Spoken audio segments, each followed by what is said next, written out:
इनके पेपर आते हैं, इनके जो जो क्वेश्चन आते हैं उनके खिलाफ केस कर दिए जाए, स्वतंत्र रूप से केस लड़ा जाए।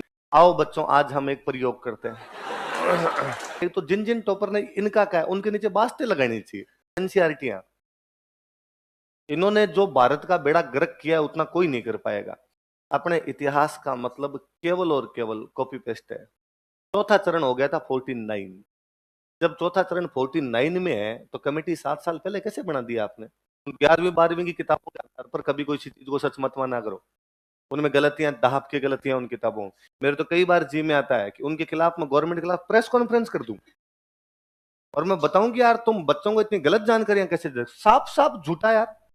आज मतलब यार लिखने वाले ने थोड़ा बहुत तो दिमाग लगाया होता। और आज से नहीं, पता नहीं कितने सालों से इन्होंने वो गलतियां कर रखी और हर बार उसको रिपीट कर जाता है। एक सिंपल सी एक कमेटी है, आगे मैं एकीकरण पढ़ाऊंगा तब आपको बताऊंगा, सत्यनारायण राव कमेटी। सत्यनारायण राव, वो कमेटी बनी 1956। कब बनी? आप अभी गूगल पर सर्च मारो, सत्यनारायण राव कमेटी, लिखा आएगा 1956। ये सारे उस कमेटी को राजस्थान के चौथे चरण में बताते हैं। चौथा चरण हो गया था 49। जब चौथा चरण 49 में है तो कमेटी 7 साल पहले कैसे बना दिया आपने? वो सारी किताबों में, अपने डंकी डंकी सब किताबों में। अपने इतिहास का मतलब केवल और केवल कॉपी पेस्ट है। इधर से इधर मारा किसी ने, उधर से उधर मारा किसी ने। मैं वो कई सालों से लिखवाता हूँ कि हमीर को विषम घाटी पंचानन कुंभलगढ़ की प्रशस्ति में लिखा गया है। अपनी सारी किताबों में कीर्ति स्तंभ लिखा हुआ है। कीर्ति स्तंभ, मेरी पूरी प्रशस्तियां पड़ी हुई हो दोनों, कीर्ति स्तंभ और कुंभलगढ़, वो एक्जैक्टली कुंभलगढ़ प्रशस्ति की लाइन। पर इन्होंने लिख लिया कीर्ति स्तंभ, उसके बाद दूसरे किसी ने लिखा तो उसने क्रॉस चेक करने की भी कोशिश नहीं की कि यार ये सही है या नहीं है। छापते जा रहे हैं, कई सालों से छापते जा रहे हैं। अभी जो नई किताब आई हुई है उनके अंदर इन लिख रखा है कि राणा सांगा की मृत्यु, ये पढ़ते हैं कि बसवा में वो घायल होने के बाद इलाज करवाता है। इसके बाद वो चंदेरी जा रहा था, जब रास्ते में उसके साथियों ने उसको जहर दे दिया था, इरीच में जहर दिया गया, कालपी में उसकी मृत्यु। तो बसवा में केवल वो रुका था कुछ दिन तक, जहां पर उसकी याद में एक चबूतरा बनाया। अब किसी ने लिख दिया, ये कोई चेक करते नहीं वापस। कब बाद में कोई स्टूडेंट आ कहता है सर आपने वो कालपी, अरे कालपी ही है वो, डंकी जो किताब आएगी उन सब के अंदर कालपी है। तो ये राजस्थान बोर्ड वाली किताबों का तो मुगालता जितने जल्दी निकाला जाए उतना कम है। स्टूडेंट बाद में आगे, नहीं सर बोर्ड की किताबें, अरे फर्जी है किताबें, गलत किताबें, ये इनको किसी ढंग के राइटर ने नहीं लिखा। ये सरकार आनियों बानियों से किताबें लिखवा लेती है और इन किताबों में कोई लेना देना नहीं है। इसलिए मैं तो हमेशा इनके तो अगेंस्ट ही रहा कि एक तो एनसीईआरटी इन्होंने जो भारत का बेड़ा गर्क किया है उतना कोई नहीं कर पाएगा। और इस सिविल सेवा की तैयारी करने वालों को भगवान जाने किसने सिखा दिया कि एनसीईआरटी पढ़नी है? मत पढ़ लेना रे, वो फर्जी किताबें हैं, उनके अलावा कुछ ही पढ़ लेना, एनसीईआरटी नहीं पढ़नी। और फिर कोई स्टूडेंट कई बार तो आगे वैसे और कहता है कि सर वो एनसीईआरटी तो पढ़नी जरूरी है ना? नहीं पढ़नी जरूरी। नहीं नहीं सर, फलाने टॉपर ने कहा था, उस फलाने टॉपर ने कहा था। एक तो जिन जिन टॉपर ने इनका क्या है, उनके नीचे बास्ते लगानी चाहिए। यार तुमने खुद ने अपनी जिंदगी में पढ़ी नहीं है, टाबरों को बरगलाते हो यार फालतू में। किसी का सिलेक्शन हो जाता है, फिर वो बैठ के कहता है गंभीर अध्ययन के लिए जहां तक मैं समझता हूं छठी क्लास से एनसीईआरटी की आवश्यकता है। मतलब छठी क्लास की एनसीईआरटी पढ़ के कोई क्या कर लेगा? छठी क्लास के एनसीईआरटी में साइंस, और फिर स्टूडेंट कहता है साइंस सर टफ सब्जेक्ट पढ़ता है। तो मैं कहता हूँ यार नोट्स पढ़, सर ने जो साइंस पढ़ाई है वो नोट्स पढ़ो, वो बहुत अच्छे नोट्स हैं।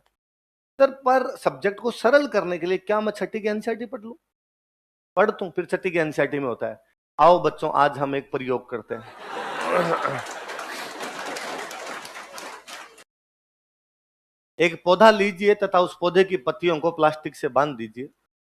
अब उस पौधे को कमरे में रख दीजिए। 3 दिन बाद आप नोटिस करते हैं कि पौधे की पत्तियां सूख चुकी है। आप जानते हैं ऐसा क्यों हुआ? क्योंकि पौधे को सूर्य का प्रकाश प्राप्त। इसका अर्थ बच्चों यह हुआ कि पौधा सूर्य के प्रकाश में ही फलता फूलता है, प्रकाश के बिना उसका कोई भी जीवन नहीं होता। आओ इस प्रयोग को अपने अन्य दोस्तों के साथ दोहराते हैं। एक लाइन काम की उस चैप्टर में कि सूर्य का प्रकाश पौधों के जीवन के लिए आवश्यक है। तो ये जो भी सर साइंस पढ़ाएंगे ना, वो पहले दिन लिखवाएंगे। तो तू उस एक लाइन के लिए चैप्टर पढ़ेगा, प्रयोग करेगा, फिर तो पौधा घर पे ले ही आ, प्रयोग और करके देख। अभी मेरे पास एक दिन को 2-3 बच्चे हैं, पता नहीं कोई लेंस फिजिक्स की कोई बात बता रहे होंगे, लेंस वेंस की कोई बात बता रहे होंगे कि सर हमें साइंस वाले सर ने ये लिखवा दिया और 10th क्लास की किताब में ये है। तो मैंने कहा 10th वाली किताब गलत है। ब्लंट तरीके से मेरे मुंह से निकला, क्योंकि वो बच्चे मेरे से शायद ये चाह रहे थे कि मैं उनको ये कहूंगा, अच्छा 10th वाली में ये है, फिर तो वो सही है, सर ने गलत लिखवाया, सर ने जो लिखवाया वो सही है, 10th वाली किताब गलत है। नहीं सर, पर वो बोर्ड की किताब है, मगर तभी ज्यादा और गलत है, तब तो और पक्का पक्का ही गलत है, क्योंकि बोर्ड वालों ने अपनी जो किताबें लिखवाई है वो अपने लोगों से लिखवा ली। इनके जो समझ में आया उस आदमी को इन्होंने ठेका दे दिया कि तू लिख दे। उन लोगों के पास जिनसे किताबें लिखवाई गई, मत कहता हूं डंकी डिग्रियां तक नहीं है, और इन्होंने बिठा दिया किसी आदमी को लिख दे, और उस आदमी ने उन किताबों को लिख और दिया। इतने ब्लंडर मारे हुए, इतनी गलतियां की हुई उन किताबों में। तो थोड़ा सा इस प्रकार की कोई चीज जो आपको 2-3 जगह इस प्रकार का लगे, उनको क्रॉस चेक कर लिया करें, खुद ही क्रॉस चेक कर लिया करें। और आजकल तो नेट वेट इतने साधन हो रखे हैं, इन पे आप सर्च मारोगे 4 चीजें मिल जाएगी। मतलब मैं कहूँ, कोई पिंपा जी की गुफा नेट पे देखे ना, तो वीडियो तक मिल जाए, ये है पिंपा जी की गुफा, यहीं बैठे थे पिंपा, यहीं करते होंगे तपस्या, है ना। और 10 मिले, एक नहीं मिले, अलग अलग आप अपना दिमाग और लगा सकते हो। फिर किताब लिखने वाला थोड़ा बहुत तो वेरीफाई करता है यार, कहीं से थोड़ी बहुत तो चीजें पढ़ लेता। पर यही है लफड़ा, यही है। मैं अभी थोड़े दिन पहले जोधपुर एक हिस्ट्री के सेमिनार के अंदर गया हुआ था। वहां पर एक काफी प्रतिष्ठित प्रोफेसर महिला थे, वो प्रजामंडल आंदोलन में महिलाओं की भूमिका पे यूं कोई बोल रहे थे उसके अंदर। मैं बैठा था, मेरे पास में एक दो मेरे कोई पीएचडी वाले सीनियर एंड वो थे, वो बैठे हुए थे। तो वो मैम जब बोल रहे थे तो मैंने पीछे बैठे बैठे, उन्होंने मैम ने कोई एक लाइन बोली, उन्होंने एक लाइन बोली कि 8-9 मई 1938 को जयपुर में प्रजामंडल का अधिवेशन हुआ था। तो मैं आगे मैं बैठा था, तो मैंने कहा अगली लाइन मैम बोलेंगे कि 10 मई 1938 को कस्तूरबा गांधी ने जयपुर में महिलाओं की एक सभा को संबोधित किया। तो मैम ने एग्जैक्टली लाइन बोली। तो उन्होंने मेरे से पूछा, तेरे को क्या पता कि मैम ये लाइन बोल देंगे, अगली ये लाइन बोल देंगे। मगर मैं मैडम का ये पूरा भाषण ही सुना दूं जो मैडम लिख रहा है, क्योंकि मैडम कॉपी पेस्ट मार के लाए हैं। ये किसी हिंदी ग्रंथ अकादमी की बुक की कॉपी पेस्ट है, ये रिसर्च नहीं है। मैम ने 10 जगह से महिलाओं की बात उठाई और यहाँ पे आके बोल देंगे। मैं पढ़ाते हुए 10 साल हो गए, तो 10 किताबें तो मैंने ही पढ़ ली यार, इधर उधर की मुझे पता है ये जानकारियां कौन कौन सी किताबों में। इसको रिसर्च कहते हैं, तो फिर रिसर्च का बेड़ा गर्क है। रिसर्च, दोबारा जांचना, ये तो जांची हुई को बोल रहे हैं यार, तो फिर ये तो सर्च है, ये तो हो चुका है जो करना था, इसको रिसर्च क्यों बोलते हो। रिसर्च का तो मतलब ये है कि या तो नई चीज लेके आओ कोई, या जो पुरानी चीजें पड़ी थी उनमें कमी बेसी निकाल के लेके आओ। आप ये यार सीधा सीधा पेपर यहाँ पे पढ़ दिया लाके, ऐसा तो कुछ ही पेपर पढ़वा ले। फिर तो मैं जितनी क्लास में बातें लिखवाता हूँ वो मेरा रिसर्च है, फिर तो उसको ये माना जाए। पर मैं तो कहता हूँ भाई मेरा रिसर्च का है, मैंने 10 किताबों से पढ़ के टाबरों को कंक्लूड करके एक जगह चीज लिखवा दी, तो रिसर्च तो नहीं है, वो तो नकल है, कॉपी पेस्ट है इधर उधर से लाई हुई। और इस प्रकार रिसर्च होते हैं, तो हर आदमी फिर रिसर्च ही कर रहा है दुनिया में, हर आदमी कुछ ना कुछ पढ़ के कुछ ना कुछ लिख रहा है, उसको रिसर्च मान लिया जाए। तो अपने बेड़ा गर्क है इसमें। तो वो देखना थोड़ा सा, उसमें आरपीसी ने यदि चेंज कर दिया हो तब तो ठीक है, नहीं किया हो तो अपने ही मान लेंगे कि उनकी गुफा कहां पर है, जागरण। अपने को चाहिए नंबर 2, क्या चाहिए, तुम दिन को अगर रात को रात के। और मैं हमेशा कहता हूं आपको कि वह संत जिनको हिंदू और मुस्लिम दोनों मानते हैं उनको बोलते हैं पीर। क्या बोलते हैं, पीर बोलते हैं जिनको हिंदू और मुस्लिम दोनों मानते हैं।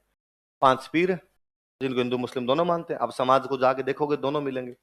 इनका ही क्वेश्चन है, उसके अंदर इनका पूछा हुआ है, पीर किसे कहा जाता है जिसे हिंदू मुस्लिम दोनों मानते हैं, या 5 पीरों में कौन शामिल है कौन शामिल नहीं है। इनका ये क्वेश्चन है, जिसमें क्वेश्चन था कि इनमें से कौन से एक देवता को हिंदू मुस्लिम दोनों मानते हैं। हड़बू जी और गोगा जी दोनों देख के इन्होंने गोगा जी उत्तर मान लिया था। तो मुझे तो कई बार तो यूं लगता है, फिर लगता है यार अपने तक कहाँ कहाँ माथा खपाएंगे। इनके पेपर आते हैं, इनके जो जो क्वेश्चन आते हैं उनके खिलाफ केस कर दिए जाए, स्वतंत्र रूप से केस लड़ा जाए इनके खिलाफ, तो और कोर्ट में कहा जाए कि इन्होंने भविष्य खराब किया है लोगों का। इस आरपीएससी के चक्कर में लोगों के पास में इतनी गलत सलत जानकारियां जिसकी हद नहीं है। मैं अभी एक और कोई हिस्ट्री का सेमिनार था, दूसरा मैं उसमें और गया। एक राजस्थानी के बहुत अच्छे राइटर है आईदान सिंह, आप कई बार देखेंगे, इस बार उनको बिरला पुरस्कार मिला था। आंख येरा हरियल सुपना नाम की एक बुक को मैं आगे साहित्य लिखूंगा तब लिखूंगा। तो वहाँ वो जो हमारे सेमिनार था, उस सेमिनार में शाम को कवि सम्मेलन था। मेरे जो सुपरवाइजर सर है उन्होंने कहा कि यार वो कवि सम्मेलन है, कवि सम्मेलन में आईदान सिंह को लेके आना है। तो राजवीर यार तेरे पास गाड़ी है, किसी लड़के को भेज दे तो यार उनको घर से लेके आ जाएगा। मुझे पता चला कि आईदान सिंह खुद कवि सम्मेलन में आएंगे, तो मैंने कहा सर मैं चला जाऊं, मैं यदि खुद आईदान सिंह को लेके आऊं तो सर को लगा कि यार राजवीर कहीं बुरा नहीं माने कि सर ने यार मेरे को लेने के लिए भेज दिया किसी। अरे मगर सर आप वैसे गुरु हो तो मैं आपकी बात का क्यों बुरा मानूं, और मैं इस बात में अपना सौभाग्य समझूंगा कि मैं आईदान सिंह जी के साथ कम से कम कई देर बात तो कर लूंगा। मैं उनके घर गया तो मैं उनको लेके आया, मैंने इंट्रोडक्शन दिया मेरा कि सर मैं यूनिवर्सिटी से आया हूँ, मेरे सर ने मुझे भेजा है, आप कवि सम्मेलन में पधारने वाले थे तो आपको लेने के लिए आया था। तो उन्होंने आप तुम्हारा क्या नाम है? तो नाम राजवीर है। क्या करते हो तुम? तो मैं स्प्रिंग बोर्ड कोचिंग है सर। आप तो क्यों जानोगे, आपका इस फील्ड से लेना देना नहीं रहा होगा। बाकी RSIS की तैयारी करवाते हैं और जयपुर और जोधपुर में हमारी ब्रांच है। मैं यहाँ भी क्लासे लेता हूँ, वहाँ क्लासे लेता हूँ, हिस्ट्री पढ़ाता हूँ। उनका इधर यूं देखा देखा। अच्छा तो आप बे मार साओ जो हरे बोर्ड मत पढ़ाओ। कोई वीडियो गया होगा जिसमें, तो उन्होंने मेरे वापस कहा कि कई चीजें गलत बताओ उन्हें, कई चीजें गलत बताते हो ना। मैं कहा हाँ। मैंने कहा कि हाँ मैं कई चीजें गलत बताता हूँ। तुम्हें कैसे पता गलत बताते हो? तो मैं जानता हूँ, पर अब व्यवहार वही है तो क्या किया जाए, गलत बतानी पड़ती है, सब जगह वही लिखी हुई है वो बातें। तो उन्होंने कहा मेरे याद नहीं आ रही, पर आपने जैसलमेर में एक बात गलत बोली थी। वहां सर मैं जानता हूँ वो बात कौन सी गलत बोली थी मैंने। हाँ, और मैंने किसी बंदे का नाम बताया होगा, त्रिलोक सिंह। कहा, और आप कहना चाहते होंगे कि उसका नाम सिंह नहीं है, उसका नाम है त्रिलोक सिंह। हाँ, तुम्हें कैसे पता? मैं आपकी फेसबुक पे जितनी वो लिखते हो आप, मैं सब पढ़ता रहता हूँ। और आपने एक दिन लिखा था कि जैसलमेर के त्रिलोक सिंह का नाम त्रिलोक सिंह नहीं है, वो त्रिलोक सी था। और ये गलती से इतिहास वाले इसको त्रिलोक सिंह बताने लग गए। तो मैंने पढ़ लिया था और मैं जानता भी हूँ, पर सर अब सब जगह वही लिखा हुआ है। मैं त्रिलोक सी जैसे बताऊंगा, बच्चा कहेगा सर ये सिंह था कि सी था। मैं उस माथापत्ती से बचने के लिए वही बता देता हूँ यार, कम से कम इससे सवाल तो गलत होता नहीं है, जो चल रहा है उसको चलने दिया जाए। फिर उन्होंने यूं ही कोई मेरे से और बात आई, तो उन्होंने कहा यार तुम जब पढ़ाते हो तो थोड़ी बहुत चीजें तो सही कर दो। जी सर, क्या सही कर दिया जाए? तो अपने सब किताबों के अंदर एक बड़ी गजब की चीज, मतलब इतनी इलॉजिकल बात लिखी जिसकी हद नहीं। मेहाजी मंगलिया पढ़ा है मैंने, आप पढ़ा है मैच? हड़बुजी सांखला के पिताजी थे जिनका नाम था मेहराज जी सांखला। हड़बुजी सांखला के पिताजी कौन थे? मेहराज जी सांखला। मेहराज जी, तो मेहराज जी को मेहाजी मेहाजी करने लगे, मेहाजी सांखला हो गया उनका नाम। मेहराज जी सांकला जैसलमेर के खिलाफ एक युद्ध में लड़ते हुए मारे गए थे। रणकदेव भाटी के खिलाफ युद्ध हुआ था और रणकदेव भाटी वाले युद्ध में लड़ते हुए मारे गए थे। पहली बार राजस्थान के लोक देवताओं पर किसी ने बुक लिखी थी, तो मैं उन सर का नाम बोल रहा हूं, पर वो सर यूपी के थे जिन्होंने राजस्थान के लोक देवताओं पर बुक लिखी। और उन्होंने एक गलती ये की कि हड़बूजी के पिताजी मेहराज जी सांखला को मेहाजी मंगलिया मान लिया और उन्होंने लिख दिया कि मेहाजी मंगलिया ही हड़बूजी के पिताजी है और जो रणकदेव भाटी के खिलाफ लड़ते हुए काम आए थे। अपनी सारी किताबों में लिखा हुआ कि रणकदेव भट्टी, मेहाजी मंगलिया जहां पढ़ते हो पढ़ोगे वहां लिखोगे रणकदेव भट्टी के खिलाफ युद्ध में लड़ते हुए मारे गए थे, जबकि मेहाजी मंगलिया ऐसे किसी युद्ध में लड़ते हुए नहीं मारे गए। वो आदमी अलग है जो लड़ता हुआ मारा गया। और मैंने कई किताबों में तो और ब्लंडर देखा, उन्होंने लिखा कि मेहाजी सांकला राजपूत थे लेकिन अपने ननिहाल में रहते थे, इसलिए ननिहाल वालों का गोत्र मंगलिया लगाना शुरू कर दिया। मगर यार बाप का होता है गोत्र, ननिहाल वालों का गोत्र कब होता है? कौन कहता है कि मैं मेरे माँ का गोत्र लगा लूंगा? गोत्र का मतलब ही भारत में ये होता है। एक सामान्य सी बात को ठीक उल्टा करके कैसे बताया जा सकता है?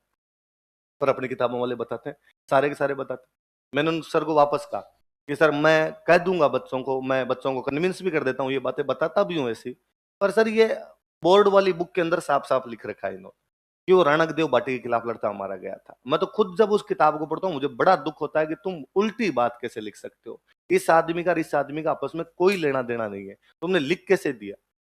पर सर मैं जैसे ही ये बात यहाँ पर लिखवाऊंगा या नहीं लिखवाऊंगा, कोई बच्चा कहेगा सर बोर्ड की किताब में है। उन्होंने वापस कहा गया, एक तो इन बोर्ड वाली किताबों की आग लगाओ रहे, ये पता नहीं किस किस से बोर्ड वाली किताबें लिखवा लेते हैं जिनको खुद को ही कुछ ही नहीं आता है। कितने ब्लंडर है, इतने ब्लंडर है जिसकी हद नहीं। तो थोड़ा सा चीजें अपने इन्हीं चीजों को माना कीजिए जो मैं लिखवा देता हूँ। ये चीजें थोड़ी रिसर्च है, वास्तव में रिसर्च करने का मतलब ये है कि 10 जगह से देख के लिखी गई, केवल सर्च नहीं की गई, वापस इनको क्रॉस चेक कर लिया गया। तो आप कहीं कॉन्ट्राडिक्शन देखें कि अपने नोट्स में और किसी किताब में कॉन्ट्राडिक्शन है, इसका मतलब नोट्स सही है। आपने वो एक किताब देखी, मैंने वैसे को 10 किताब देखी होगी और वहां से देख दाख के नोट्स को तैयार किया होगा।